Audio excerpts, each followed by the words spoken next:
Assalamualaikum warahmatullahi wabarakatuh.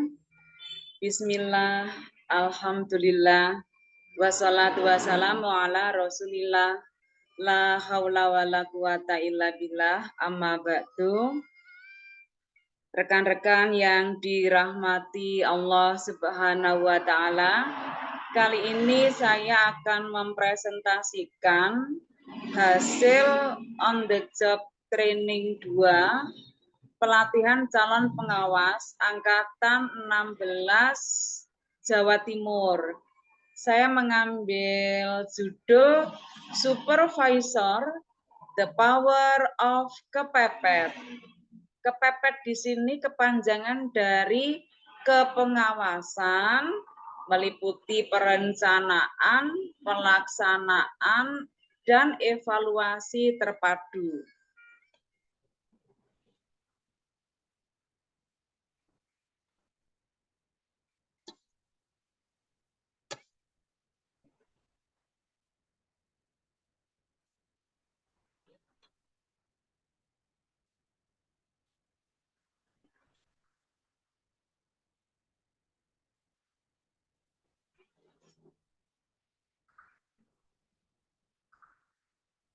Baiklah, sebelum melangkah lebih lanjut, ada baiknya rekan-rekan mengenal saya.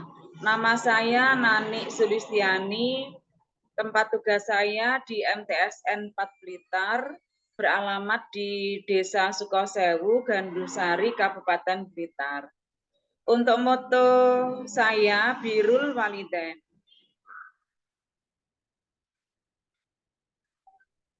Rekan-rekan yang dirahmati Allah Subhanahu wa Ta'ala, untuk awal atau pembuka, saya pantik dengan kalimat salah satu kompetensi yang harus dimiliki seorang pengawas di satuan pendidikan adalah mampu menyusun laporan kegiatan yang akan dilaksanakan. Pengawas merupakan profesi yang dituntut untuk mampu menyusun program, melaksanakan program, mengadakan bimbingan, pemantauan, penilaian, dan evaluasi pelaksanaan program, baik untuk kepala madrasah, pendidik, dan juga tenaga kependidikan di lingkup binaannya. Kegiatan ini merupakan tindak lanjut dari on the job training 2 sebagai implementasi dari materi yang telah disampaikan oleh para mentor pengawas dan para widyaiswara dari Pusdiklat yang menjadi bahan laporan bagi saya selaku peserta diklat calon pengawas.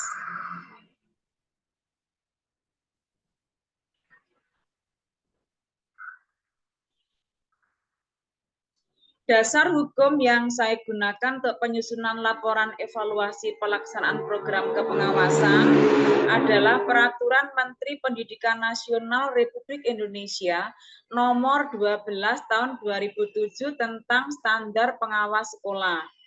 Kedua, Peraturan Bersama Menteri Pendidikan Nasional dan Kepala Badan Kepegawaian Negara Nomor 1/3/PB 2011 dan nomor 6 tahun 2011 tentang petunjuk pelaksanaan jabatan fungsional pengawas sekolah dan angka kreditnya. Payung hukum yang ketiga adalah Peraturan Menteri Pendidikan dan Kebudayaan nomor 143 tahun 2014 tentang petunjuk teknis jabatan fungsional pengawas sekolah dan angka kreditnya. Berikutnya adalah Peraturan Menteri Pendayagunaan Aparatur Negara dan Reformasi Birokrasi nomor 14 tahun 2016 tentang jabatan fungsional pengawas sekolah dan angka kreditnya. Teman-teman, saya selaku calon pengawas sudah melaksanakan tugas pokok untuk mengadakan supervisi akademik dan supervisi manajerial. Untuk supervisi akademik tentu saja sasarannya adalah guru. sebelum saya menceritakan proses yang telah saya lakukan terkait supervisi akademik, ada baiknya saya ingatkan tentang beban guru berdasarkan PP nomor 19 tahun 2017. Apakah itu? Yang pertama, merencanakan pembelajaran, melaksanakan pembelajaran, membimbing dan melatih peserta didik, menilai hasil pembelajaran atau pembimbingan, dan melaksanakan tugas tambahan yang melekat pada pelaksanaan kegiatan pokok sesuai dengan beban kerja guru. Berikutnya adalah bicara tentang data. Pembinaan yang telah saya lakukan untuk guru di tempat tugas saya di MTSN 4 Blitar adalah penyusunan RPP sesuai dengan regulasi yang saya beri judul RPP Inovasi. RPP ini senjata penting yang kita atau guru gunakan ketika bertemu muka dengan siswa. Menurut saya, perencanaan yang matang akan memiliki korelasi yang signifikan dengan hasil belajar yang maksimal. Untuk itulah saya mengadakan pembinaan terkait RPP sesuai dengan regulasi. Tempat yang saya gunakan untuk melaksanakan pembinaan adalah di MTSN 4 Blitar. Adapun langkah-langkah pembinaan yang saya lakukan, saya menganalisis program, menyusun program, berkoordinasi dengan kepala madrasah tentunya dan guru terkait yang akan saya supervisi. Saya melaksanakan supervisi, mengevaluasi, dan merencanakan tindak lanjut. Analisis hasil pemantauan standar nasional pendidikan. Dalam hal ini saya mengambil satu standar terkait standar proses. Aspek yang akan saya pantau adalah kelengkapan dokumen RPP, kegiatannya adalah pemantauan standar proses, sasarannya 10 guru, dan targetnya 100% guru harus memiliki RPP sesuai dengan regulasi. Capaian yang saya dapatkan, 85% guru sudah mempunyai RPP yang sesuai dengan regulasi, dan sisanya yaitu 15% masih belum. Pemecahannya adalah untuk 15% guru yang belum memiliki RPP sesuai dengan regulasi, kita adakan pembinaan individu. Tindak lanjutnya kita pantau terus sampai guru yang bersangkutan memiliki RPP inovatif. Kesimpulan yang bisa saya tarik dari pemantauan SNP khususnya standar proses adalah 85 guru mampu menyusun RPP sesuai regulasi. Berikut adalah dokumentasi pemantauan standar proses yang saya lakukan di kelas, yaitu kelas 9A, 8E, dan 7I.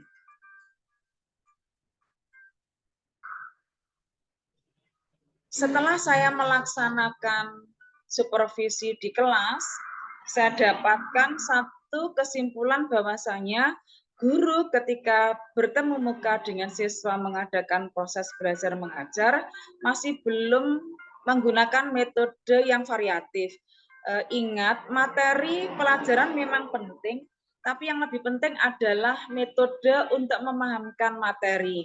Saya berpikir seandainya guru yang saya supervisi menggunakan metode yang bervariasi dalam menyampaikan materi akan berkaitan dengan hasil belajar yang maksimal. Untuk itulah saya punya inisiatif dan saya berdiskusi dengan guru yang saya supervisi untuk bisa mengadakan Bimlatprof atau pembimbingan pelatihan profesional terkait PTK. Karena PTK bersifat mengatasi masalah pembelajaran di kelas untuk mendapatkan hasil belajar yang optimal. Saya menggunakan metode in-house training. In-house training itu dilaksanakan di instansi terkait dan diikuti oleh guru terkait di lembaga terkait tersebut. Tempatnya di Laboratorium Komputer 2 MTSN 4 Blitar dan diikuti oleh guru mata pelajaran. Langkah-langkah pembimbingan dan pelatihan profesional guru MTSN 4 Blitar yang saya lakukan adalah menganalisis program, menyusun program, berkoordinasi dengan guru yang akan mengikuti BIMLAT-Prof, melaksanakan BIMLAT-Prof, mengevaluasi BIMLAT-Prof, dan merencanakan tindak lanjut.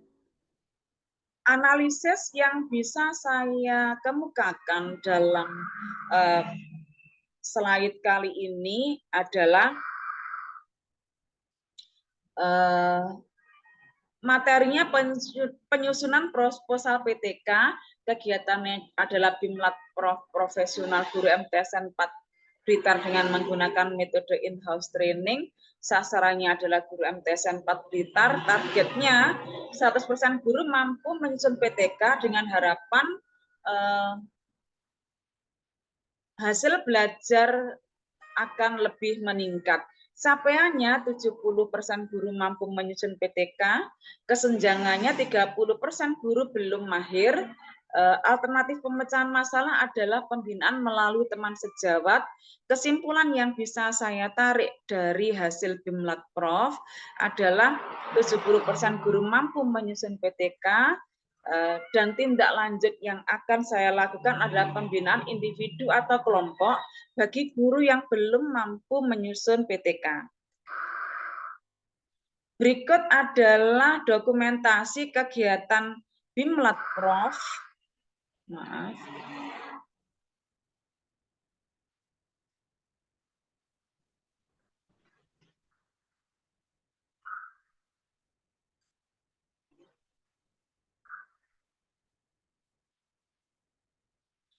Berikut adalah dokumentasi kegiatan BIMLAT-Prof di mana menghasilkan proposal PTK. Bab 1 berisi pendahuluan, bab 2-nya adalah kajian pustaka, dan yang ketiga adalah metodologi penelitian.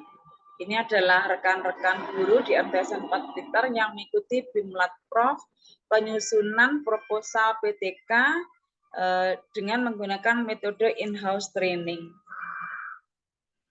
Berikutnya adalah supervisi manajerial yang sudah saya lakukan. Supervisi manajerial berpedoman pada Permendiknas nomor 12 tahun 2007. Apa saja yang tercakup dalam supervisi manajerial? Pengawas menguasai metode, teknik, dan prinsip supervisi. Pengawas juga menyusun program kepengawasan berdasarkan visi, misi, tujuan program pendidikan di sekolah binaan. Pengawas juga menyusun metode kerja dan instrumen untuk melaksanakan tugas pokok kepengawasan. Berikutnya adalah menyusun laporan hasil pengawasan, menindaklanjuti untuk perbaikan program. Kelima adalah membina kepala madrasah dalam pengelolaan dan administrasi satuan pendidikan, juga membina kepala sekolah dan guru dalam melaksanakan bimbingan konseling. Berikutnya adalah mendorong guru dan kepala sekolah dalam menemukan kelebihan dan kekurangan melaksanakan tugas pokok sekolah. Kedelapan adalah memantau pelaksanaan 8 standar nasional pendidikan.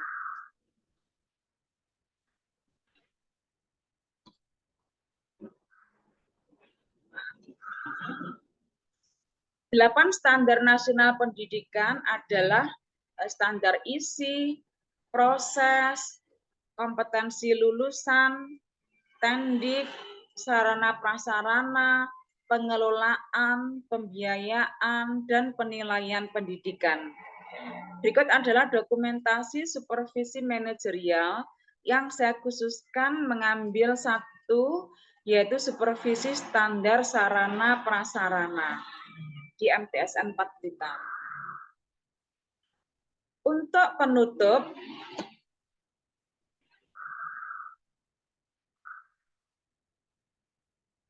Yang bisa saya simpulkan, secara umum kegiatan SUPA atau supervisi akademik dan Superman atau supervisi manajerial yang dilaksanakan oleh calon pengawas, baik itu berupa pembinaan, pelatihan, secara berkelanjutan dan konsisten dengan pendekatan dan metode yang sesuai dengan materi dan lingkungan madrasah binaan dapat meningkatkan mutu pendidikan baik bagi guru, kepala madrasah, dan tenaga kependidikan. Rekomendasi yang bisa saya sampaikan untuk meningkatkan kemampuan guru dalam melengkapi dokumen administrasi pembelajaran, perlu adanya pengawasan dan pembinaan yang berkelanjutan, baik secara individu maupun berkelompok. Demikian yang bisa saya sampaikan, minta maaf untuk segala kekurangan. Akhirul kalam, wassalamualaikum warahmatullahi wabarakatuh.